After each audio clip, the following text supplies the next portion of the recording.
La parole d'introduction à la prédication se trouve dans la première lettre de Pierre au chapitre 1, versets 3 à 7. Première lettre de Pierre, chapitre 1, versets 3 à 7.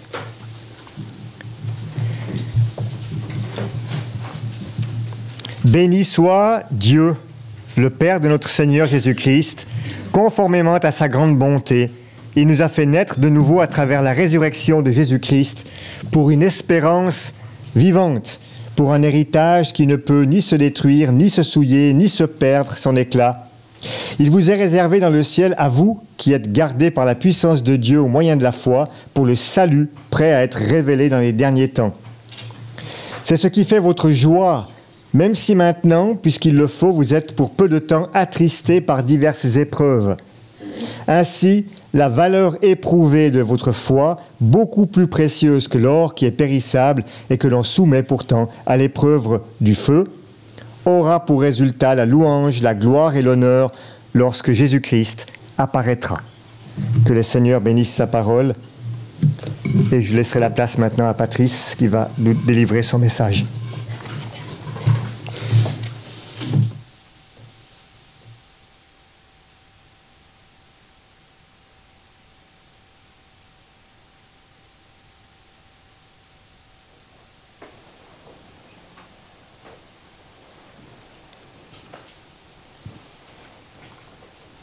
Bonjour à toutes et à tous. C'est toujours une joie de vous retrouver. Mais c'est toujours une grande difficulté pour moi de vous parler parce que ce n'est pas toujours évident de faire passer un message devant l'Église. Ce n'est pas toujours évident parce que, premièrement, en général, les messages que j'essaye de vous dire sont des messages qui m'ont interpellé, qui m'ont mis en garde, et je voudrais vous les faire partager également avec vous. Et en ce début de culte, pendant quelques instants, je voudrais vous proposer de monter avec moi dans la machine à remonter le temps pour atterrir en l'an 1950. 1850, oui, merci. En 1850, pour les jeunes, sachez que c'est exactement le milieu de la période. Il y avait le boom de la ruée vers l'or en Californie, aux États-Unis. En 1850 aussi, il y a un livre qui est sorti. Je suis sûr que vous le connaissez. Si vous ne le connaissez pas, peut-être lisez-le. C'est Moby Dick, d'Herman Melville. C'est l'histoire d'une baleine blanche qui a quelques difficultés avec des pêcheurs de baleines, parce qu'à cette époque, on pêchait la baleine pour retirer principalement l'huile de sa graisse. Et si en 1844, Alexandre Dumas a sorti son livre « Les Trois Mousquetaires », ce même auteur, Alexandre Dumas, en 1850, il a écrit un livre, un roman qui s'appelait « La Tulipe Noire ». Mais en 1850 aussi, il y avait une personne qui s'appelait Joseph Bates. Joseph Bates était à cette époque, en 1850, un capitaine de vaisseau, un capitaine de navire à la retraite. Et c'est quelqu'un qui a écrit beaucoup de choses et qui était un fervent défenseur du sabbat. Et si vous vouliez lui poser la question, parce que n'oubliez pas, nous sommes en 1850, vous avez décidé d'en connaître un peu plus sur le sabbat, et vous lui écrivez une lettre, avec tout plein de questions. Et cette lettre, elle va mettre du temps pour lui arriver, parce que ici, d'Europe, il va falloir qu'elle prenne un bateau, peut-être à vapeur, suivant la compagnie qui va transporter votre courrier, va le distribuer aux États-Unis. Joseph Bates va prendre le temps de répondre à vos questions et va vous la renvoyer. Et beaucoup de temps après, vous allez recevoir la réponse. Parce que juste pour vous aider un peu à vous situer, le courrier électronique, vous connaissez tous, le mail, n'a été inventé que 120 ans plus tard, à peu près en 1970. Donc, malheureusement, le courrier mettait du temps. Mais c'était aussi une façon d'apprécier le fait d'écrire. Et vous allez recevoir cette lettre, vous allez l'ouvrir, puisque vous l'attendiez depuis longtemps, et cette personne Joseph Batz, va répondre précisément à toutes vos questions, parce qu'il a une ferveur pour le sabbat. Et juste avant de signer, il avait une façon de terminer ses lettres, et il écrivait toujours cordialement dans la bienheureuse espérance. Et il signait Joseph Batz. Quelques décennies après, c'est-à-dire vers les années 1860-1870, il y a une autre personne qui est connue aussi, puisque c'était un de nos pionniers de l'Église adventiste, tout comme l'était Joseph Batz, qui s'appelait Uriah Smith. Et Uriah Smith, qui était aussi à l'époque un rédacteur en chef de la revue adventiste, avait aussi décidé de signer tous ces lettres par cette phrase cordialement dans la bienheureuse espérance. Il était non pas rédacteur de la revue adventiste, mais il était rédacteur de Signes des temps. Mais c'est pareil. Alors pourquoi est-ce que ces deux personnages, ces deux pionniers, entre autres de l'Église adventiste, signaient-ils dans la bienheureuse espérance? Parce que pour eux, cette bienheureuse espérance, elle avait un sens. Ils la vivaient. C'était quelque chose de vrai. Ils espéraient. Mais où ont-ils trouvé cette phrase? Par quoi ont-ils été inspirés? C'est ce que je vous propose de faire. Et maintenant, nous revenons, nous tournons le bouton dans le sens inverse pour la machine à remonter le temps et nous revenons bien en 2019. Et nous ouvrons nos Bibles dans le livre de Tite. Tite, chapitre 2 et verset 11.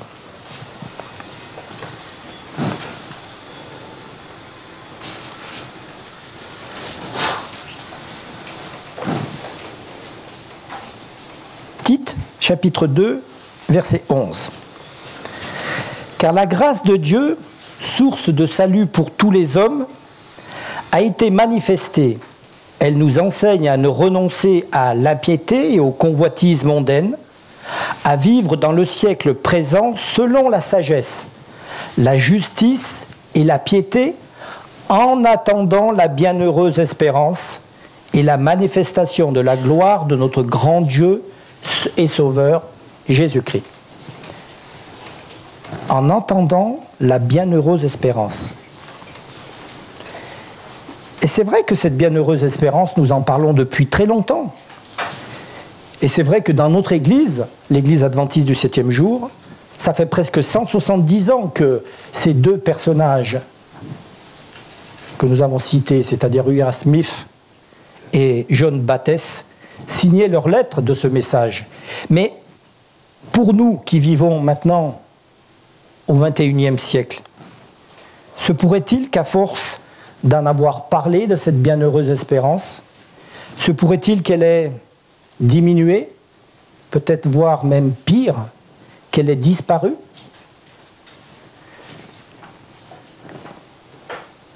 Pour les pionniers de l'adventiste, c'était quelque chose, c'était une réalité au quotidien, c'est quelque chose qu'ils vivaient, ils espéraient tous le retour du Christ.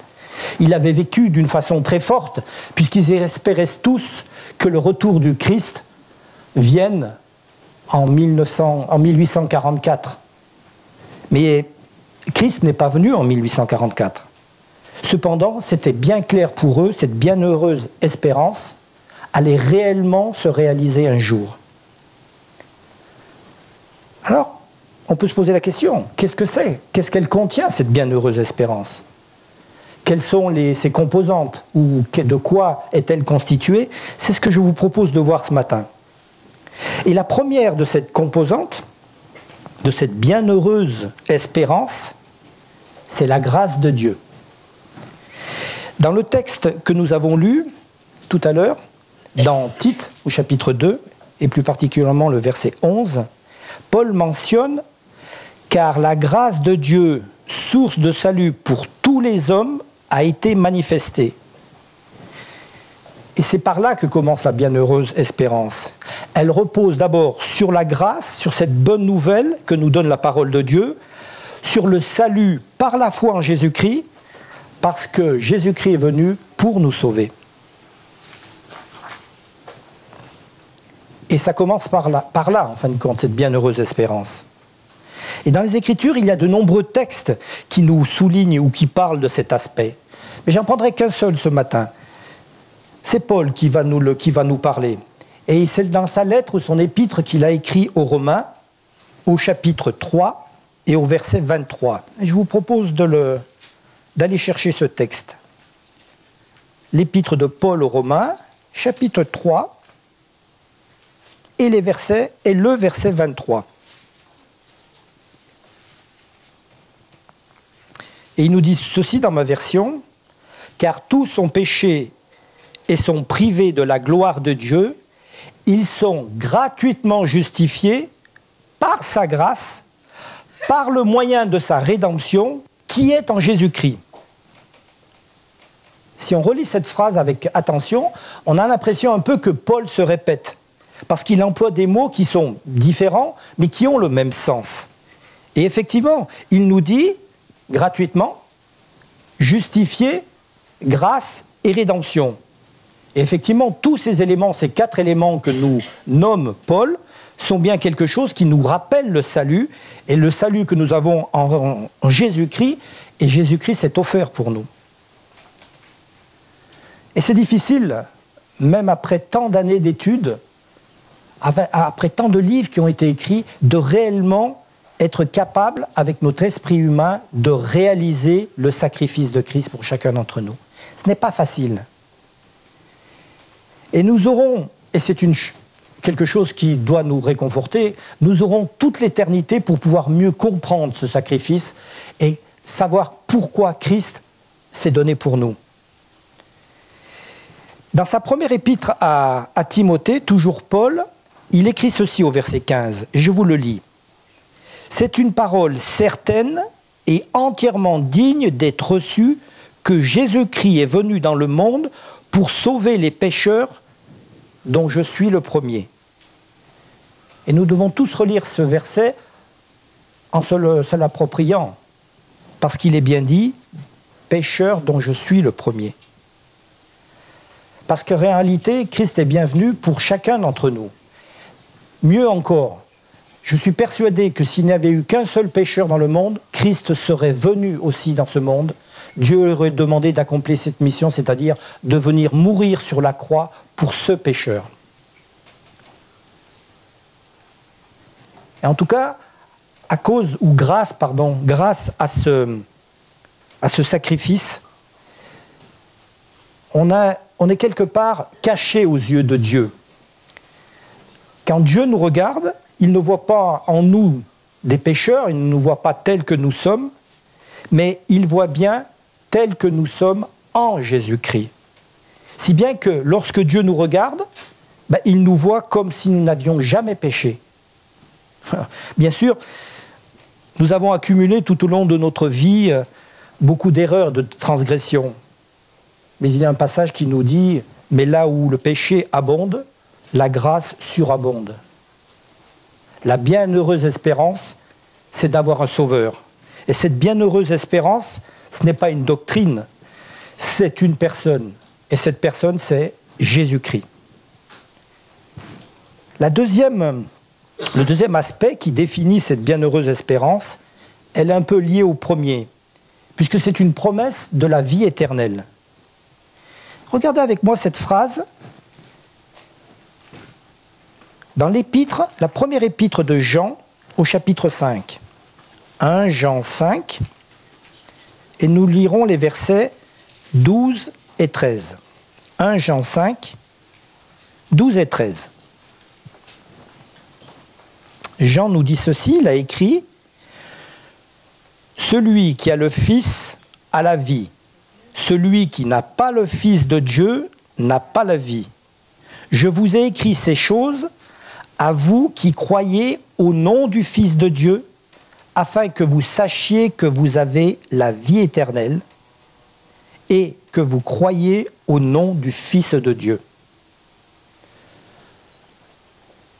Relisez ce verset.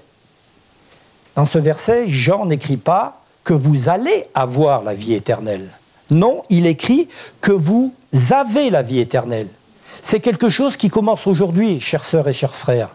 Et ça, il faut s'en imprégner, il faut ne pas l'oublier. Mais l'apôtre Jean, il explique aussi que Dieu nous donne l'assurance de la vie éternelle, à condition toutefois que nous ayons accepté Jésus-Christ comme notre Sauveur, et comme notre Sauveur personnel. Jean avait déjà exprimé cette assurance de la vie éternelle un peu plus tôt dans la même épître, mais au chapitre 2 et au verset 25, quand il écrit « Et la promesse qu'il nous a faite, c'est la vie éternelle ». Jean était lui aussi persuadé qu'il aurait la vie éternelle, que nous aurions la vie éternelle. Et nous avons du mal, nous, humains, à réellement concevoir ce que cela veut dire. Parce que l'esprit humain a toujours est borné quelque part. C'est-à-dire que pour nous, il y a un commencement, il y a une fin. Et c'est difficile d'imaginer ce qui peut être éternel. Mais en tout cas, ce qui est certain, c'est que Jean nous dit bien que cette vie éternelle, elle commence dès maintenant, dès que nous avons accepté Jésus-Christ comme notre Sauveur. Et puis, en quelque sorte, même s'il faut qu'on dorme sous la terre quelque temps, ben ce n'est pas grave, parce que la vie éternelle nous aura été donnée durant notre vie ici. Parce que nous la recevons par la foi en notre Sauveur Jésus-Christ. Et cette espérance, elle est pour nous aujourd'hui. Mais qu'est-ce qu'elle est devenue? Est-ce qu'elle s'est modifiée? Est-ce qu'elle s'est affaiblie? Ou peut-être même a-t-elle disparu? En quoi espérons-nous, chers frères et chères sœurs? Est-ce que nous espérons que le monde va aller mieux, qu'il faut patienter, que tout va s'arranger?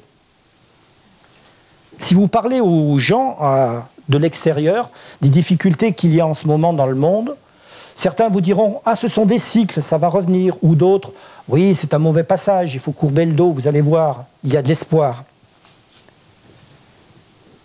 Mais notre espérance, qu'est-ce que c'est?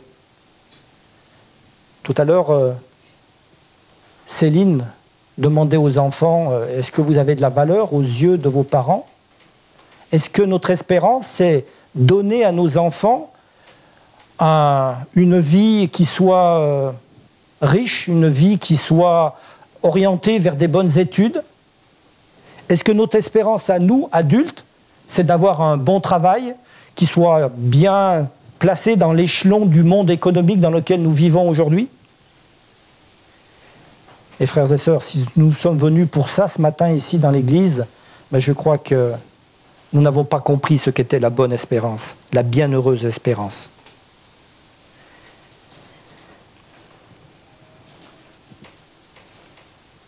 En quoi espérons-nous? Ou plutôt, on pourrait prendre un autre sujet. Est-ce que cette envie que nous avons, cette bienheureuse espérance, c'est d'avoir un poste intéressant dans notre Église? Nous sommes en ce moment rentrés dans une période dite de nomination, c'est-à-dire où il y a un comité qui, après avoir prié, essaye de trouver les personnes correspondantes pour chaque poste qui sont à pourvoir au sein de notre Église, au sein de la structure que nous avons dans notre Église adventiste. Est-ce que c'est ça notre espérance? C'est d'être, je ne sais pas, il faut imaginer tous les postes qui sont proposés. Non. Notre bienheureuse espérance, c'est la promesse de la vie éternelle en Jésus-Christ, et rien que ça nous permet d'avoir une vie transformée. Et sans ça, ça ne vaut pas la peine. La troisième composante de cette bienheureuse espérance, c'est la transformation que le Seigneur nous propose. Et cette transformation, c'est d'abord une transformation personnelle. Alors je voudrais revenir à l'épître que Paul a écrit et que nous avons lu tout à l'heure, le fameux verset 11 du chapitre 2. Il nous disait « La grâce de Dieu, source de salut pour tous les hommes, a été manifestée. » Elle a été manifestée, c'est moi qui le rajoute, en Jésus-Christ. Puis au verset 12, il cite la conséquence de cela. Il nous dit « Elle nous enseigne à renoncer à l'impiété, aux convoitises mondaines, à la vie dans le siècle présent selon la sagesse, la justice et la piété, en attendant la bienheureuse espérance. » C'est une bonne nouvelle parce que c'est Dieu qui va faire cette transformation en nous. Dieu ne veut pas nous laisser dans l'état où nous sommes. Dieu nous propose de ressembler à celui avec qui nous allons passer l'éternité. Mais quand on parle de transformation, ce n'est pas toujours évident, parce que nous avons l'impression qu'il y a beaucoup de choses à faire. Mais c'est difficile aussi, même si l'on veut se laisser transformer, parce que de par nos traits de caractère, les changements sont difficiles pour les êtres humains. Et nous attendons parfois parler des gens dans notre entourage ou de nos proches qui disent « Oh, moi je suis comme cela, prenez-moi comme je suis ». Ou alors « c'est pas à mon âge que je vais changer ». Cependant, lorsque nous ouvrons la parole de Dieu, nous le réalisons que le Seigneur veut non seulement changer nos défauts que nous avons acquis avec le temps, mais également ces espèces de faux plis que nous avons eus dès la naissance. Des choses qui ne sont pas directement liées à nos décisions personnelles, mais plutôt à notre héritage. Mais non, le Seigneur nous fait aussi comprendre que tous ces défauts que nous avons reçus ou que nous avons acquis, il veut nous transformer, il veut nous en séparer. Mais pour cela, faut-il encore que nous acceptions de le faire. Et c'est ce que nous avons mentionné ce matin également dans notre groupe d'études. Alors lisez avec moi ce passage de l'apôtre Pierre, première épître de Pierre, chapitre 5. Et ce verset, verset 10, il contient, concernant cette transformation, une promesse extraordinaire. Je vous le lis. 1 Pierre, chapitre 5, verset 10. Le Dieu de toute grâce, qui vous a appelé en Jésus-Christ à sa gloire éternelle, après que vous aurez souffert un peu de temps, vous perfectionnera lui-même, vous affermira, vous fortifiera, vous rendra inébranlable. À lui soit la puissance au siècle des siècles. Amen. Voilà ce que Dieu nous propose. Dieu nous propose de nous transformer, de nous modifier, de nous changer, de nous arracher de nos mauvaises habitudes, habitudes que nous avons parfois développées ou que nous avons eues à la naissance, dirons-nous. Oui, Dieu veut bien enlever tous ces mauvais traits de caractère que nous avons pour faire de nous des nouvelles créatures. Et c'est cela notre bienheureuse espérance. Le Seigneur ne veut pas nous laisser dans l'état où nous sommes, il veut nous changer et il veut nous guérir. Nous avons sans doute, les uns et les autres, des maladies ou des souffrances que nous portons au fond de notre cœur. Et ce que Dieu veut, ce n'est pas nous en guérir un peu comme par magie. Non, il veut simplement nous donner la force ou les outils, si vous voulez, de pouvoir surmonter toutes ces souffrances. Mais il veut nous transformer. Il veut transformer notre caractère. Et cette transformation, elle ne va pas se faire comme ça en un clin d'œil au retour de Christ. Non, il a été clair que c'est maintenant que le Seigneur veut que nous soyons transformés, que nous nous laissions transformer. Et puis après, si vous faites un peu une rétrospective, regardez autour de vous ou essayez de faire votre propre rétrospective. Depuis que vous vous êtes donné à Christ, regardez les changements qu'il y a eu. Ce n'est pas toujours évident parce que quelque part, c'est ne pas se glorifier.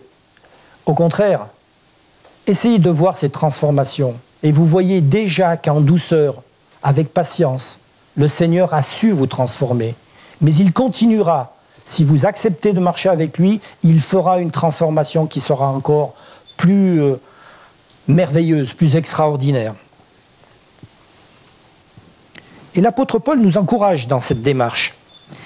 Dans sa lettre qu'il écrit à Colosse, donc aux Colossiens, que nous allons prendre, je vous propose de prendre Colossiens,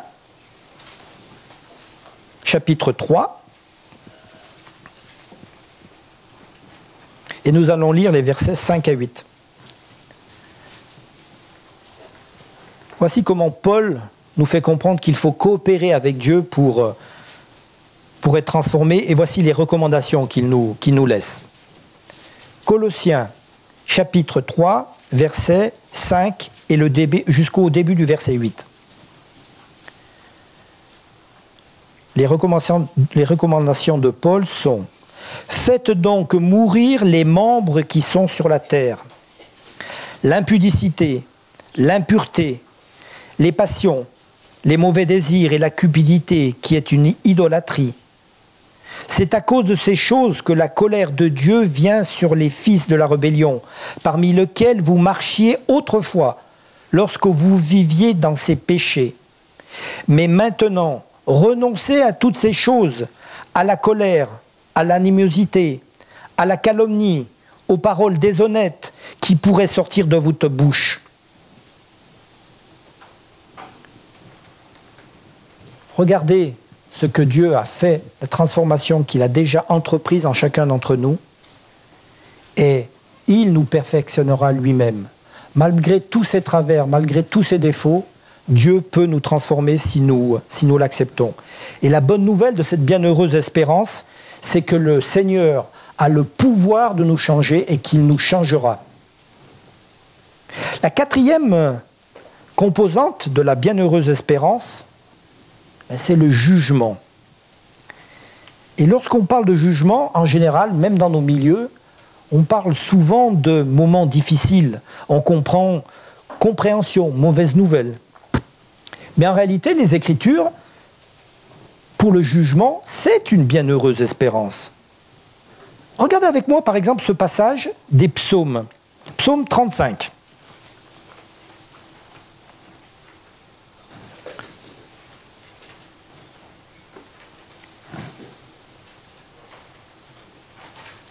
Versets 23 et 24. Attendez, Voilà. Psaume 35, versets 23 et 24. David qui écrit et qui dit, il parle au Seigneur, « Réveille-toi, réveille-toi pour me faire justice. Mon Dieu et mon Sauveur, défends ma cause. Juge-moi selon ta justice, éternel mon Dieu. Et qu'ils ne se réjouissent pas à mon sujet. Juge-moi. » David appelle Dieu à le juger, parce que pour lui, le jugement, c'est une bonne nouvelle. Parce que dans le texte ici qui est écrit, le mot ou l'expression « juge-moi » veut dire « réhabilite-moi, rends-moi ma place ». Et c'est exactement ce que le jugement que Dieu va faire représente. Il veut simplement que nous redonner, par rapport au monde entier, nous redonner le statut d'héritier du royaume des cieux que nous avons. Et dans le livre de Daniel, au chapitre 8, on nous parle déjà de ce jugement. Au verset 14, on parle des 2300 soirs et matins. Et on nous parle également, pour imager ce jugement, on nous parle de la fête des expiations. Et dans l'Ancien Testament, la fête des expiations représentait justement le jugement. Dieu, au jour de la fête des expiations, venait effacer, venait enlever tous les péchés qui avaient été déposés dans le temple. C'était un jour très solennel. Mais c'était une bonne nouvelle, parce que Dieu allait expier les péchés du peuple, allait expier les péchés de tous ceux qui, d'un cœur contrit, avaient déposé ces péchés aux pieds du Seigneur. Et pour nous, adventistes du 7e jour, nous avons tous compris que ce jugement, que l'on appelle parfois jugement préliminaire, il a commencé en 1844. Ça n'a aucun rapport avec la date qui a été montrée tout à l'heure. C'était un simple exemple qu'en cette année-là, Alexandre Dumas a écrit Les Trois Mousquetaires. On oublie cette date-là et on se focalise sur ce que le livre de Daniel principalement nous fait découvrir concernant le début de ce jugement. Pour nous, adventistes du 7e jour, nous sommes convaincus, et le texte biblique, ou les textes bibliques nous le démontrent, que ce jugement préliminaire qui a commencé en 1844. Et vous le retrouvez quand vous débutez la lecture de Daniel, quand il cite les 2300 soirs et matins, puis le sanctuaire sera sanctifié. On n'est pas là aujourd'hui pour essayer d'étayer, mais en tout cas nous sommes convaincus que ce jugement a commencé. Et ce jugement qui a commencé, c'est une bonne nouvelle, parce que nous allons retrouver ce statut que nous avons perdu au travers du péché. Nous sommes bien, grâce à ce jugement, nous serons estampillés, héritiers des royaumes de Dieu. Et nous en serons estampillés que si nous avons accepté Jésus-Christ comme notre Sauveur. Et puis, en attendant Jésus, en attendant qu'il revienne, eh bien, nous pouvons nous confier au Seigneur. Nous pouvons, comme nous l'avons vu, puisque nous parlons de jugement, venir à ses pieds et lui demander de nous aider, de nous transformer, de nous aider à accepter tous ces travers que nous avons, ces erreurs que nous commettons. Et ce n'est pas pour nous rabaisser, je suis le premier aussi, mais nous avons besoin de cette démarche pour que le Seigneur puisse un jour revenir. Regardez ce passage également dans les psaumes. Psaume 98.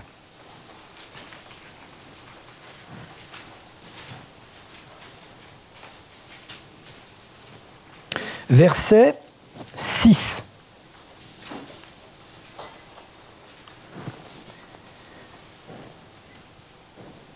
Avec les trompettes et le son du cor, poussez des cris de joie devant le roi l'Éternel. Que la mer retentisse avec tout ce qu'elle contient, que le monde et ceux qui l'habitent éclatent d'allégresse, que les fleuves battent des mains, que toutes les montagnes poussent des cris de joie devant l'Éternel, car il vient pour juger la terre, il jugera le monde avec justice et les peuples avec équité. Ici, dans ce passage, le monde entier se réjouit. Ils se réjouissent parce que le Seigneur, notre Créateur, le Dieu de l'univers, vient pour juger la terre. Mais alors, si le monde entier, quelles étaient les expressions que nous avions vues ? Les fleuves, les collines, etc., les montagnes, s'en réjouissent de ce jugement. Nous ne devrions, nous, les créatures du Seigneur, que nous en réjouir. Parce que c'est la bienheureuse espérance que nous avons. C'est que le Seigneur veut que nous ressortions vainqueurs du jugement. Vous savez, quand on parle de jugement, le monde dans lequel nous vivons, ils ont un problème avec le jugement. Parce que parler de jugement ne veut pas seulement dire ne plus entendre parler de ce jugement, mais le jugement est aussi associé à la loi de Dieu. Et dans le monde, la loi de Dieu, ça ne passe pas toujours bien. Et on ne peut pas dissocier le jugement de la loi de Dieu. Parce que les deux vont ensemble. Mais le Seigneur, lui, il a un plan. Il a un plan par lequel il veut faire passer tous ses enfants par le jugement et nous faire sortir vainqueurs. Et il le dit clairement. Il dit, nous avons un avocat auprès du Père, Jésus-Christ le juste. Mais si Jésus-Christ est notre avocat, qu'est-ce que l'on craint? C'est le meilleur avocat qui puisse exister. Si Christ est mon avocat, alors je suis sûr que ma cause sera bien défendue. Et maintenant, dans le sanctuaire céleste, Jésus présente son sang au Père pour couvrir tous ceux qui lui appartiennent, et nous les premiers. Alors nous avons aujourd'hui la grâce de pouvoir être de ceux-là, qui attendent le jugement. Et ce jugement, nous voulons l'attendre avec impatience, sachant que Jésus plaide par son sang pour chacun d'entre nous, pour tous ceux qui lui appartiennent. Et la bienheureuse espérance, c'est aussi le jugement à la fin des temps. 5e ingrédient. Dans l'évangile de Jean, au chapitre 6 et au verset 40, il est écrit « La volonté de mon Père, c'est que quiconque voit le Fils et croit en lui ait la vie éternelle, et je le ressusciterai au dernier jour. » Jean 6, verset 40, si vous voulez retrouver ce passage. Au dernier jour, c'est la bonne nouvelle de la résurrection. Puis un peu plus tôt, au chapitre 5, toujours écrit par Jean, dans son évangile, et au verset 28, voici ce que Jésus nous dit. « Ne vous étonnez pas de cela, car l'heure vient où tous ceux qui sont dans les sépulcres entendront sa voix et en sortiront. Ceux qui auront fait le bien ressusciteront pour la vie, Mais ceux qui auront fait le mal ressusciteront pour le jugement. Est-ce que vous avez déjà imaginé ce spectacle au retour du Christ? Et un de ceux qui est peut-être le plus impressionnant et que l'on a du mal à imaginer, c'est tous ces tombeaux qui vont s'ouvrir. Dans nos communautés ou dans nos églises, je ne connais pas assez les autres églises, mais on voit souvent des tableaux ou des peintures qui ont été faites où on voit Jésus-Christ qui revient avec toutes ses cohortes et certains de ses enfants qui lèvent les bras, qui sont réjouis. J'espère que je sourirai plus qu'aujourd'hui. Mais nous avons tous plus ou moins imaginé cette scène. Je sais qu'une ou deux fois, moi j'en ai rêvé. Je rêvais de voir une lumière qui arrivait, que c'était Christ. Mais je ne pense pas que l'un de nous ait imaginé les tombeaux qui vont s'ouvrir. Et ces myriades, ou ces centaines, ces milliers ou millions de personnes que Christ va ressusciter et qui vont aussi apparaître. C'est quelque chose qui va être fantastique, c'est quelque chose qu'on a du mal à comprendre. Mais en tout cas, la parole nous dit bien que cela va se faire, que Dieu a le pouvoir de nous emmener avec lui. Nous qui serons vivants, ou si nous sommes vivants, mais également tous ceux qui se sont endormis dans les tombeaux.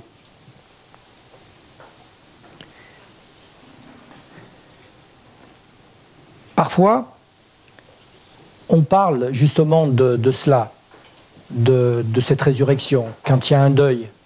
On présente aux familles ce genre de message parce que c'est un message de réconfort.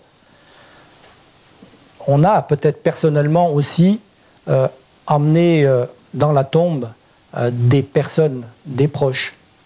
Peut-être même que si Jésus ne vient pas trop vite, peut-être que nous-mêmes, nous les anciens, les personnes plus âgées, nos enfants nous amèneront peut-être un jour dans la tombe. Mais en tout cas, nous aurons tous cette espérance, à savoir que Dieu nous a fait cette promesse, c'est qu'au retour de Jésus-Christ, nous serons ressuscités. Et nous verrons tous nos proches qui se sont endormis avec cette bienheureuse espérance, aussi viendront ensemble rejoindre le Christ.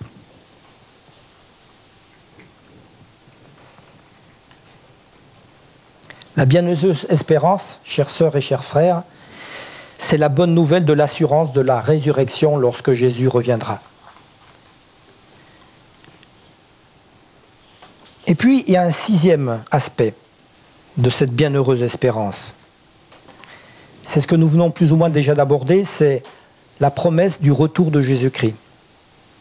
Et vous connaissez tous ce texte dans Jean, au chapitre 14, qui nous dit « Je vais vous préparer une place, et lorsque je serai allé, je vous aurai préparé une place, et je reviendrai et je vous prendrai avec moi, afin que là où je suis, vous y soyez aussi. » C'est une description qui est claire et qui est très solennelle de la part de Jésus-Christ. Il nous assure de son retour. Il nous dit qu'il va revenir et qu'il va nous prendre avec lui.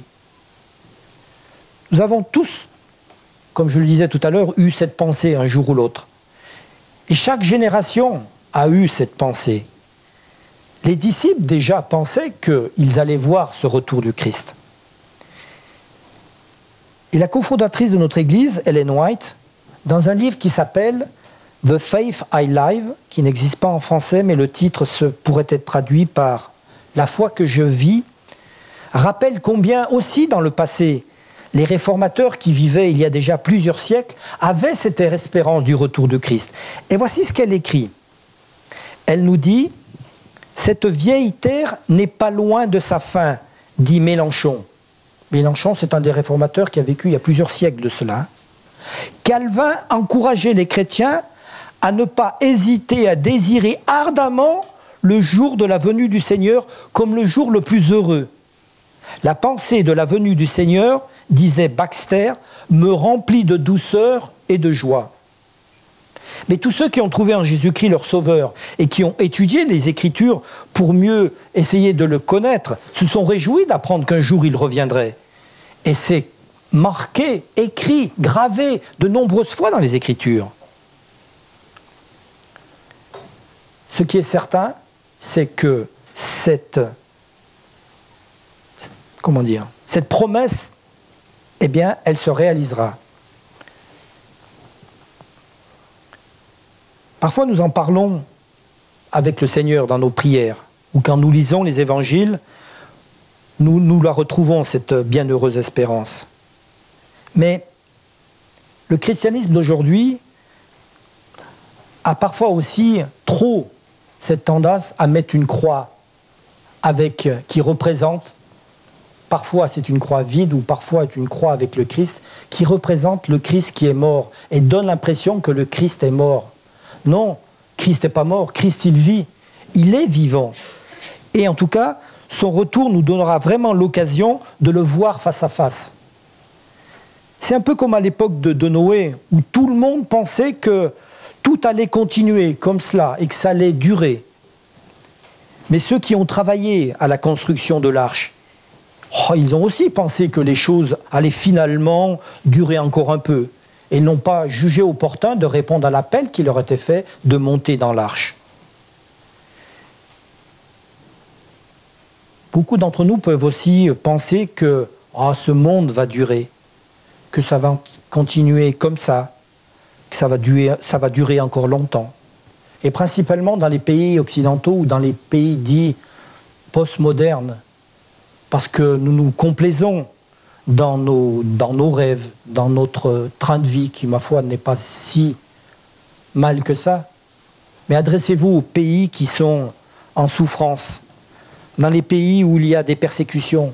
Ben, ces gens-là voudraient que ce cauchemar s'arrête, parce qu'ils ne veulent pas que le monde continue comme ça. C'est pourquoi cette bienheureuse espérance, chers frères et chères sœurs, c'est que la venue de Jésus-Christ est certaine et qu'il revient.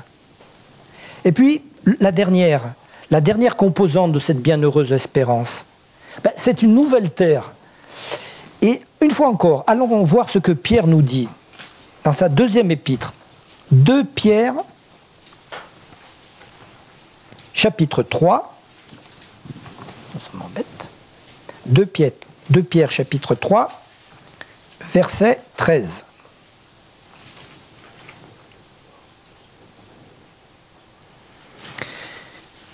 « 2 Pierre 3, 13. Mais nous attendons, selon sa promesse, de nouveaux cieux et une nouvelle terre où la justice habitera. » Jésus nous a promis non seulement que son retour était certain, mais également qu'il nous prendrait avec lui. Mais à ce moment-là, ce que l'on appelle la grande controverse entre le bien et le mal sera terminée. Mais aussi, ce qui est important, c'est que dans la parole de Dieu, à de nombreuses reprises, on nous parle de la nouvelle terre, de nouveaux cieux. Si vous allez dans le livre de l'Apocalypse, au chapitre 21, au verset 5, vous trouvez cette phrase. « Celui qui est assis sur le trône dit, voici, je fais toutes choses nouvelles, et il dit, écris, car ces paroles sont certaines et véritables. » Dieu va réellement faire toutes choses nouvelles. Car Dieu, au départ, il ne voulait pas que l'humanité, il voulait plutôt que l'humanité vive éternellement. Mais malheureusement, le péché a tout détruit. Et il va fermer cette parenthèse où le péché règne. Mais il va faire toutes choses nouvelles. Et en lisant le livre d'Ésaïe, dans son avant-dernier chapitre, je crois que c'est le chapitre 25, il nous dit ceci, Ésaïe. Car je vais créer de nouveaux cieux et une nouvelle terre. On ne se rappellera plus des choses passées, elles ne viendront plus à l'esprit. Ésaïe 65, verset 17, si vous voulez le noter. Et lorsque vous lisez encore l'Apocalypse, vous réalisez que la nouvelle terre, ça devient quelque chose de... C'est une réalité. C'est quelque chose qui deviendra le centre de l'univers. Cette nouvelle terre deviendra le centre de l'univers. Mais vous êtes-vous posé la question, où est-ce que Dieu sera? Où sera sa maison? Eh bien, nous avons la réponse. Toujours en lisant l'Apocalypse, le Seigneur nous apprend que Dieu habitera avec eux. Recherchez dans les chapitres 21 et 22, il vous le dit 3 fois, 2 fois de façon très explicite, Dieu vivra avec eux sur cette terre, sur cette nouvelle terre, et une fois d'une façon indirecte. Et il n'y aura plus de temple, parce que Dieu vivra au milieu de nous, au milieu de chacun d'entre nous, au milieu de son peuple. C'est-à-dire que Dieu veut faire non seulement une terre nouvelle, mais il veut en faire le centre de l'univers. Et ce n'est pas facile à imaginer, parce que nous sommes toujours limités pour cela. Alors vous pouvez peut-être laisser votre imagination devenir la plus folle possible, mais vous resterez quand même en dessous de ce que la réalité sera, de ce que cette nouvelle terre sera. Parce que nous sommes malheureusement encore trop limités. Mais nous avons cette espérance que cette nouvelle terre sera quelque chose de merveilleux, et en tout cas nous pourrons vivre pour l'éternité avec notre Seigneur. Mais il y a toujours un mais quelque part. Et je me pose la question, et je me suis posé la question, la bienheureuse espérance dont nous a parlé l'apôtre Paul dans son épître à Tite, qu'est-ce qu'elle est devenue pour moi? Qu'est-ce qu'elle est devenue pour chacun d'entre vous? Est-ce que nous continuons à prêcher le retour de Jésus-Christ, comme beaucoup l'ont fait depuis presque 170 ans? Est-ce que notre bienheureuse espérance, elle s'est atténuée, elle s'est érodée? Est-ce que, finalement, le matérialisme n'a pas pris le dessus de cette bienheureuse espérance et nous l'a fait oublier? Est-elle encore l'un de ces, ou plutôt ces 7 éléments que nous avons vus tout à l'heure, qui débutent par la grâce, par le Sauveur que nous avons en Jésus-Christ, par son retour, par notre résurrection, mais également par le fait que nous serons enlevés avec lui et que nous vivrons sur cette nouvelle terre? Est-ce que nous avons encore envie de la vivre? Est-ce que nous avons encore envie de la prêcher autour de nous? Parce que c'est ça, en fin de compte, la mission que nous avons. C'est de prêcher cette bonne nouvelle qu'est l'évangile éternel. Et cette espérance, cette bienheureuse espérance, nous devons aussi en parler à l'extérieur. Et leur parler du retour de Jésus-Christ, de cette préparation pour ce jugement. Nous devons, je ne veux pas refaire la prédication ou les textes que nous avons vus, mais avons-nous encore cette envie de prêcher à l'extérieur cette bienheureuse espérance? Peut-être aussi, pour mieux le prêcher, nous devons aussi peut-être mieux la vivre et montrer que nous avons un Sauveur et que nous sommes persuadés qu'il revient bientôt. Alors ce matin, je voudrais signer cette prédication en utilisant ce que nos prédécesseurs l'ont fait. Je voudrais simplement vous dire, cordialement dans la bienheureuse espérance. Amen.